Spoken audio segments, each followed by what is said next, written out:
কারণে বাংলাদেশে এই 16 বছরে শেখ হাসিনা গণতন্ত্রের নামে বাংলাদেশে যে সন্ত্রাস সৃষ্টি করেছে, বাংলাদেশে অগণিত অস্ত্র সরবরাহ করেছে, বাংলাদেশের অর্থ লুট করে কানাডায় বেগম পড়া করেছে, বাংলাদেশে যারা চিনি পেঁয়াজ মরিচের সংকট তৈরি করে বাংলাদেশের গরিবের মানুষকে দুঃখ দিয়েছে, তারা আবার নতুন করে আবার তাদের সুযোগ নেবার চেষ্টা করছে।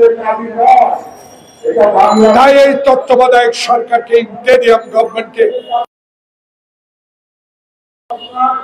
আমরা মনে করিয়ে দিতে চাই,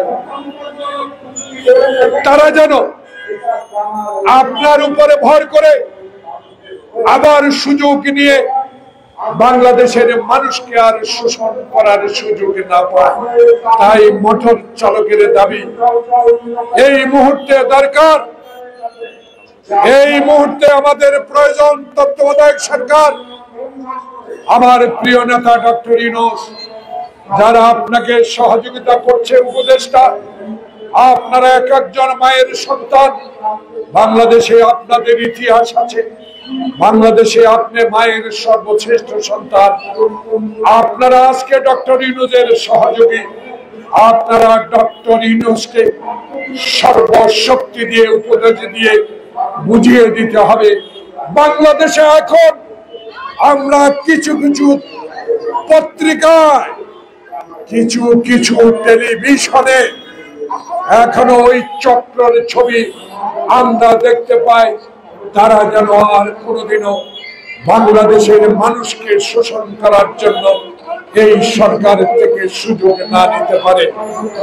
তাই প্রিয় ভাইরা, আমরা আজকে বলতে চাই, বাংলাদেশ স্বাধীন করেছিলাম, 22 পরিবারের বিরুদ্ধে লড়াই করেছিলাম, পাকিস্তানকে 2 ভাগ করে বাংলাদেশের স্বাধীনতা অর্জন করেছিলাম।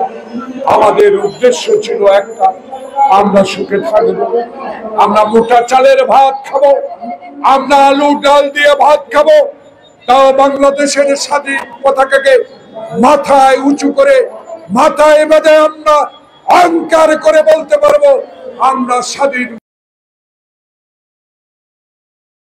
স্বাধীনতাকে আজকে নস্যাৎ করার জন্য আজকে হিন্দুস্তানে বসে শেখ হাসিনা আবার ষড়যন্ত্র শুরু করেছে। সেই ষড়যন্ত্রের আভাস আমরা পেয়েছি। হিন্দুস্তানের প্রতিরক্ষা মন্ত্রী রাজনাথ, আপনি হিন্দুস্তানের রাজা হতে পারেন,